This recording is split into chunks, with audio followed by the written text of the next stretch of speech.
Today on the show, I'm going to talk about The Dark Knight Rises, and then do a compare and contrast with the not-so-amazing Spider-Man, and it's going to be brutal. And it's going to be brutal.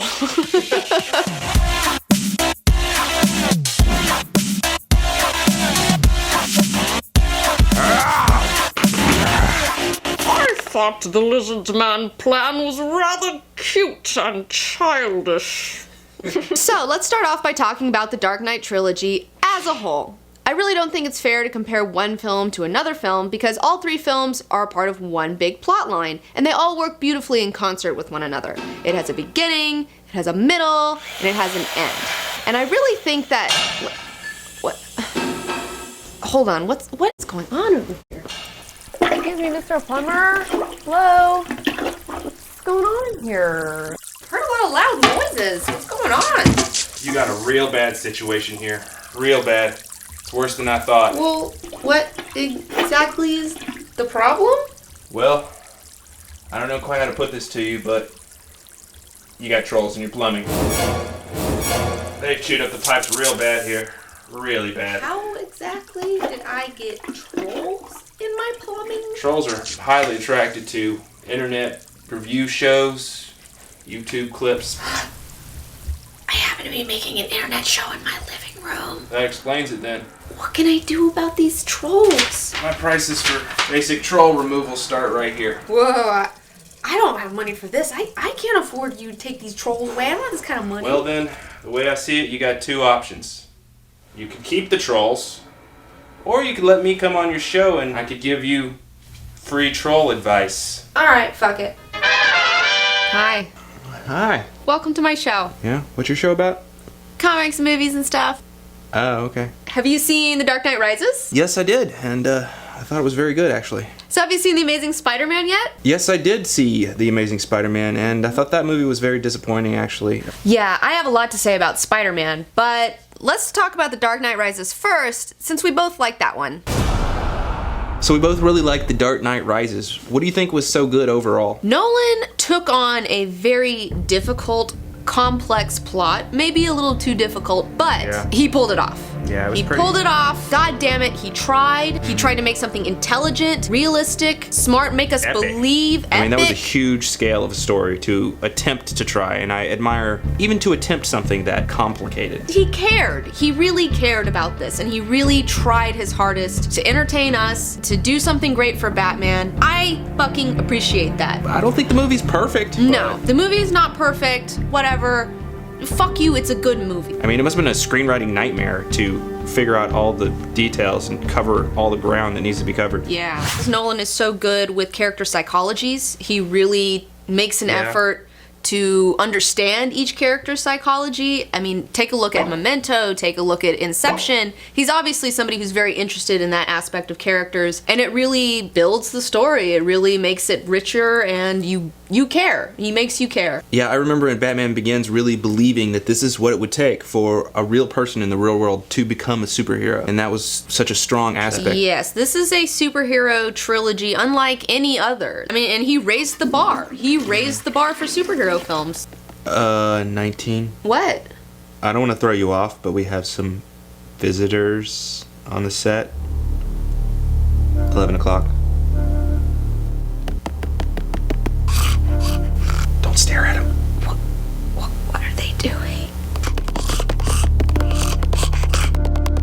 They appear to be leaving negative YouTube comments on your videos.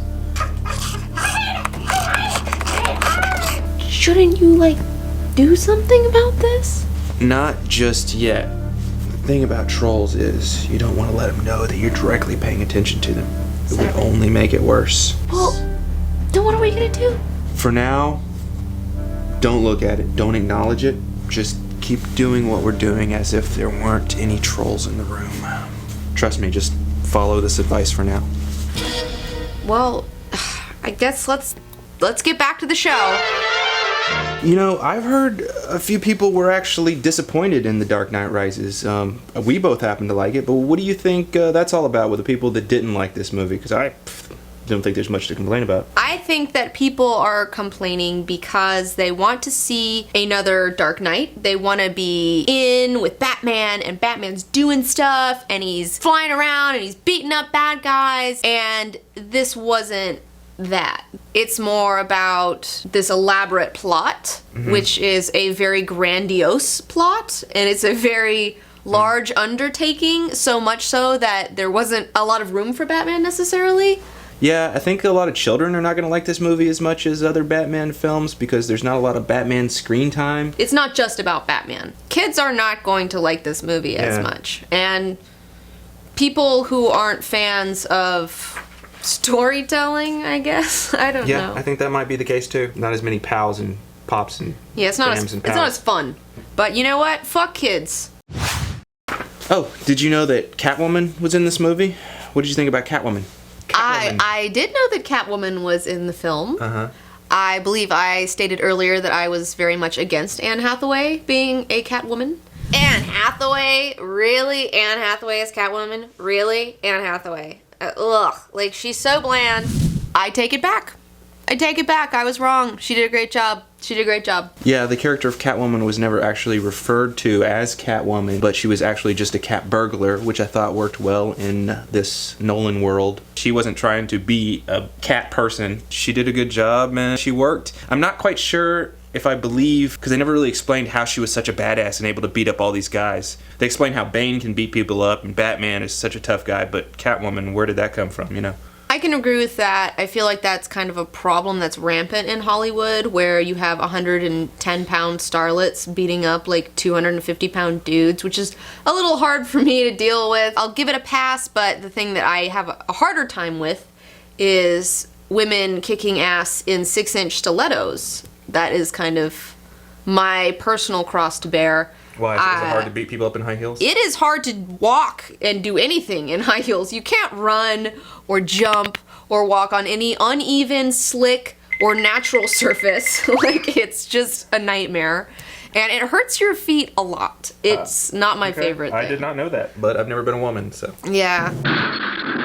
But regardless, Anne Hathaway did a fantastic job. I was a little disappointed that I didn't get to see more of her. I feel like when the DVD comes out, there will be a 3.5-hour version where we see a little bit more of her, and I just wish they could have developed her a little bit more so we could have known maybe where she got her training from, and also the scene, you know, where what is she doing when Gotham is tearing itself apart. Actually, I heard that the original screenplay for The Dark Knight Rises was 400 pages long. Wow, on the first draft. That's like a 400-minute movie. And I think it's also interesting that coincidentally, the film was 2 hours and 45 minutes long, and that is also the maximum running time of an Imax film. Oh, well that's interesting. I guess I could theorize from that there were possibly a lot of things that were cut out of this film to, you know, wedge it in there. They really had a limit that they had to fit. So maybe there's a lot of things that were missing. I can see that, but at the same time, I'm just looking forward to the director's cut DVD. Hopefully Christmas. This whole thing actually reminds me of, remember when Halle Berry was Catwoman? That was fun. Oh, man. Actually, I hope she feels really bad now because she's the only one that's had a whole movie about Catwoman, and she was by far the worst Catwoman that any history will ever have. Yes.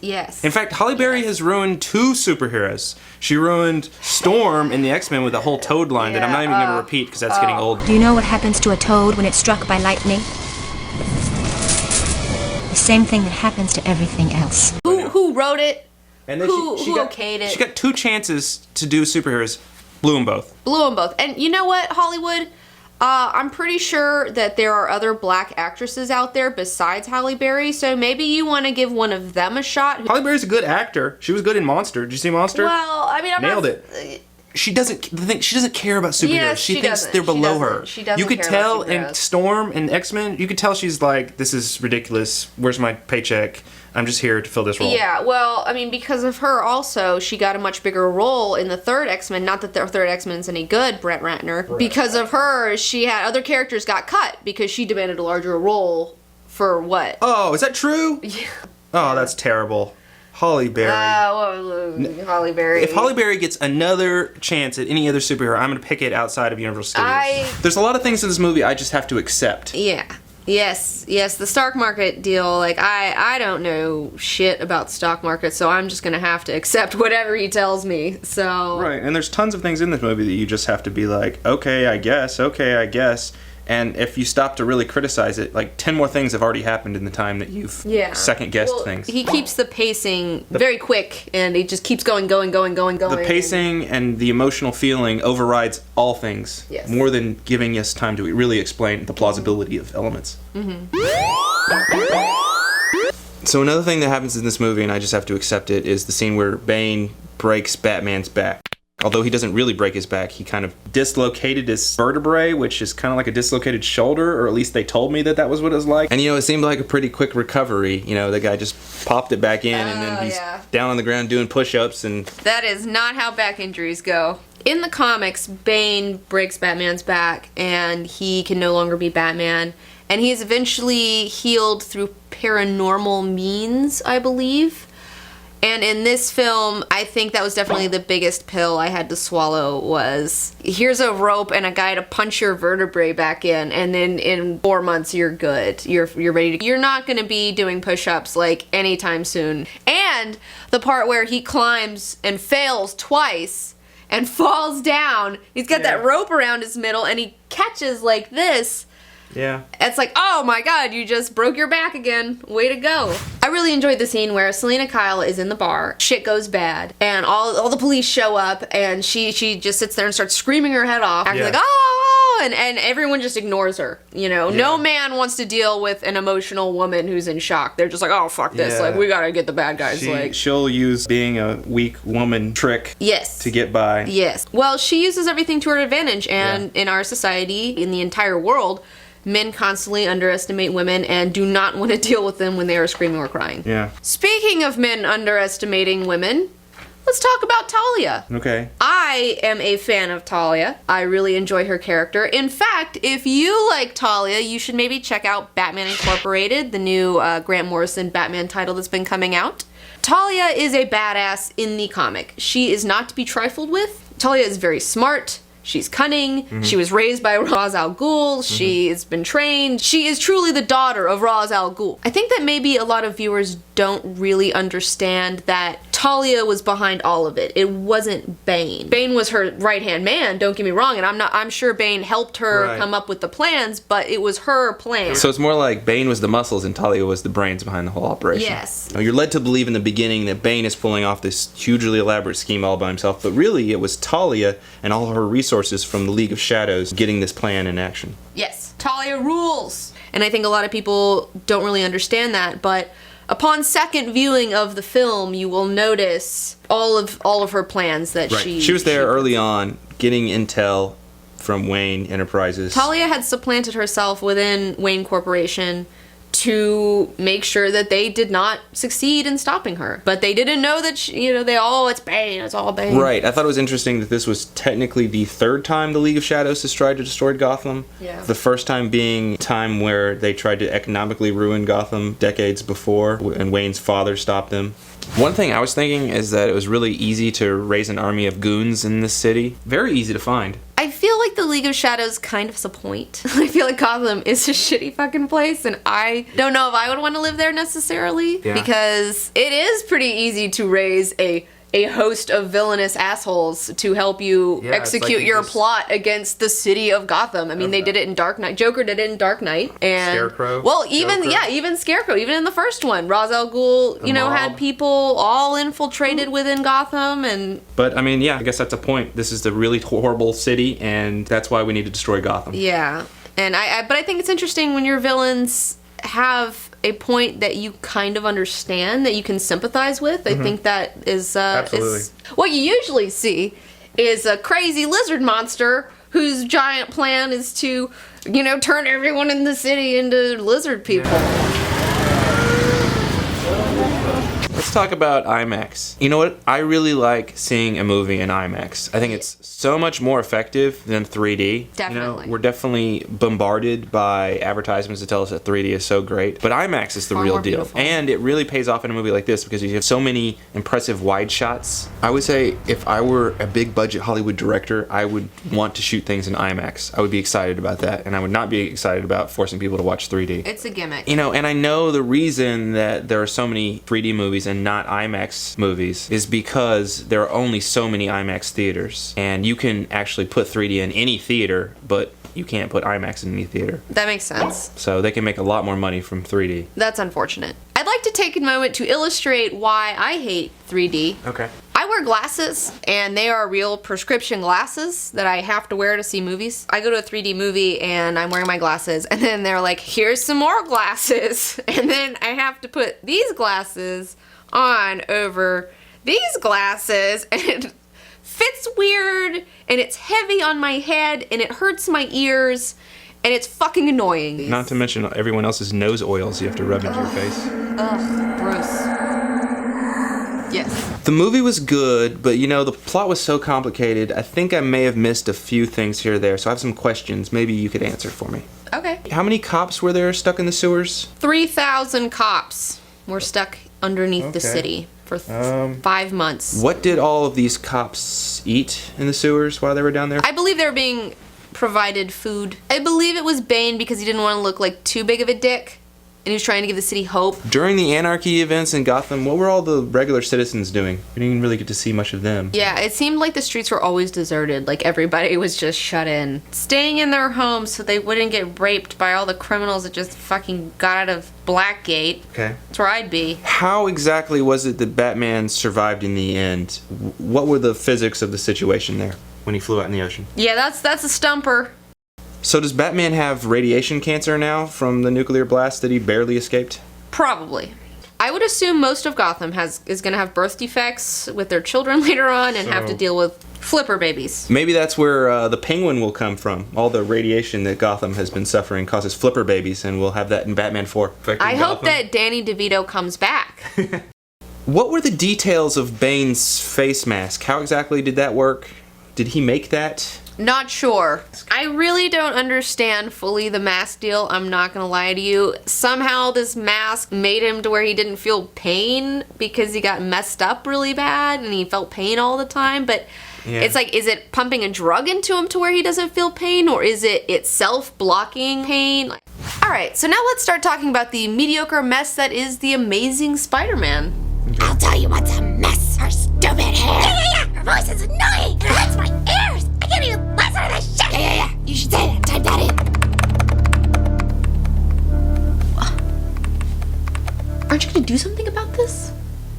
It's okay. Everything is under control. Just don't talk back to it. Keep doing what you're doing. What were you saying about The Amazing Spider-Man being not so good? Well, look, man, I can't do anything about the quality of my fucking voice, okay? That's not something that I can change or... Your voice is fine, trust me. Just keep doing what you were doing. But, I mean, what do you know about trolls anyways? I mean, you're just a plumber. Look, the truth is, I'm not really a plumber. What? I'm a troll hunter. Ah! Yeah, we've had this whole area on our troll radar for quite some time now. Oh my god, I should have known. I should have known. If you're gonna want to get through this, you're gonna have to listen to me. You're the expert. I guess I do have to listen to you. Alright, well, let's talk about Spider-Man. What does Comic Book Girl 19 think of The Amazing Spider-Man? Will Comic Book Girl 19 get rid of her trolls? Find out in the exciting conclusion in part 2 of this review!